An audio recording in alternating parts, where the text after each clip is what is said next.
Hello guys, welcome back. दोस्तों, करणवीर मेहरा घिरता नज़र आ रहा है।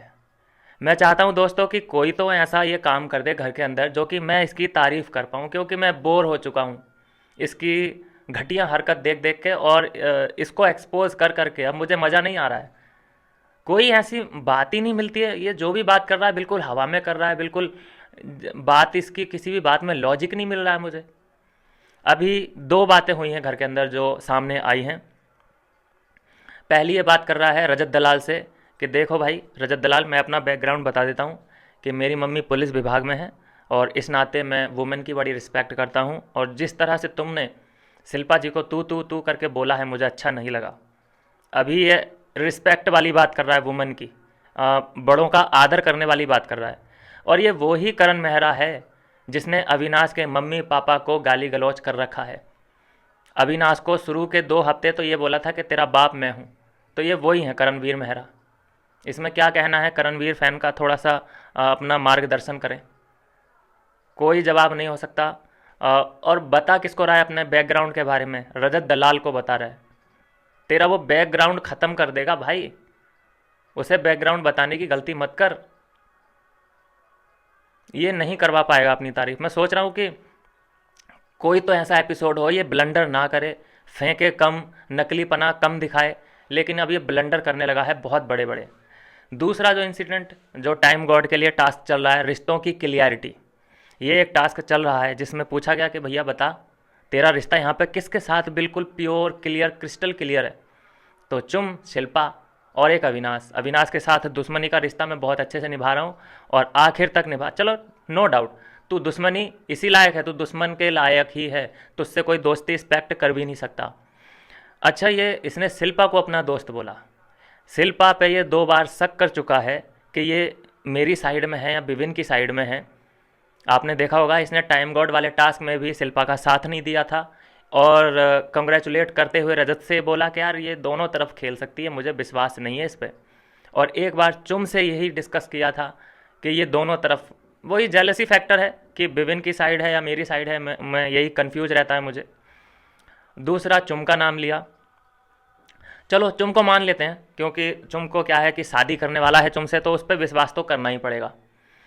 अच्छा, शिल्पा ने बोला कि हाँ मैं तुम्हें अपनी ट्रॉफी दे दूंगी। इसने रिश्तों को प्रूफ करने के लिए पंच लाइन मारी वहाँ पे। वन लाइनर का तो ये किंग है कि शिल्पा जी अगर आप अपनी ट्रॉफी मुझे देना चाहो तो दे दोगी, अगर मैं मांगूँ तो? वो कह रही हाँ दे दूंगी। चुम को भी पूछा कि हाँ दे देगी? वो कह हाँ दे दूंगी।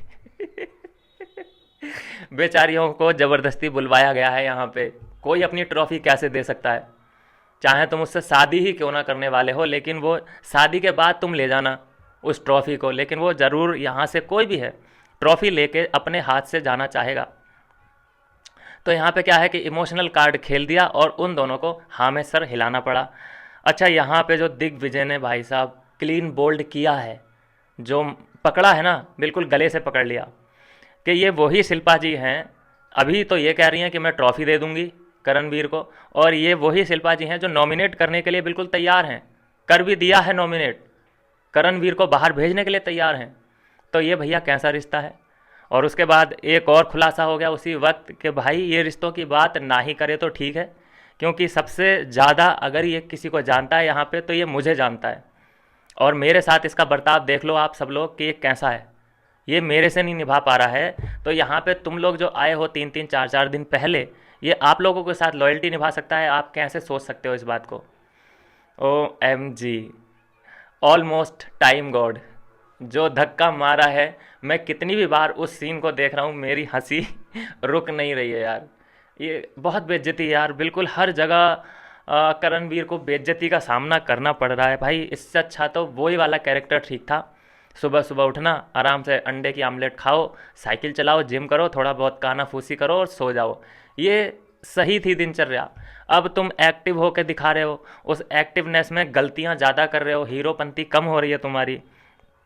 फिर क्या होगा कि वैसे तो तुम्हें कभी डांट का सामना करना नहीं पड़ा वीकेंड के बार पे, लेकिन फिर अब ऐसी गलतियां बवंडर करोगे बिल्कुल, तो नाप दिए जाओगे वीकेंड के बार पे, तो उधर भी अलग बेइज्जती होगी।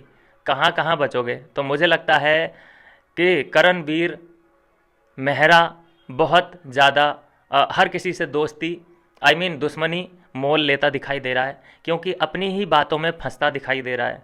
और जब फंसता है तो ऊंची आवाज़ कर लेता है। ऊंची आवाज़ विवियन के सामने नहीं चलती है।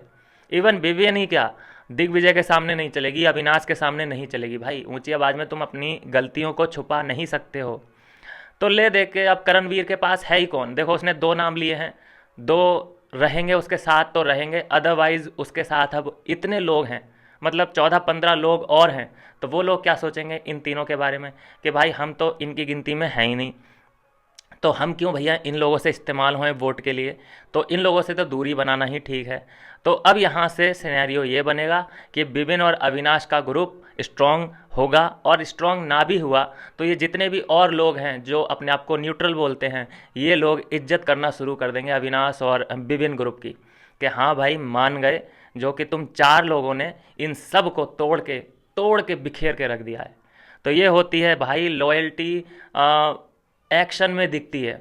आपके एक्शन कुछ और होते हैं, और जो बोलते हो वो उसमें तुम फूल बरसा रहे होते हो, और जब निभाने की बारी आती है, कुछ एक्शन करने की बारी आती है, तो तुम साइड में हो जाते हो और कहते हो कि अरे यार ये बच्चों का खेल था, ये टाइम गॉड का टास्क, मैं क्या ही करूँ, ये तो बच्चों की तरह छीना झपटी मेरे से नहीं होती। तो ये कह के निकल जाना, ये कोई जनता इधर बाहर जो जनता है बेवकूफ़ नहीं बैठी है। तो करणवीर मेहरा रोज़ के रोज़ अपने आप को एक्सपोज करा रहे हैं।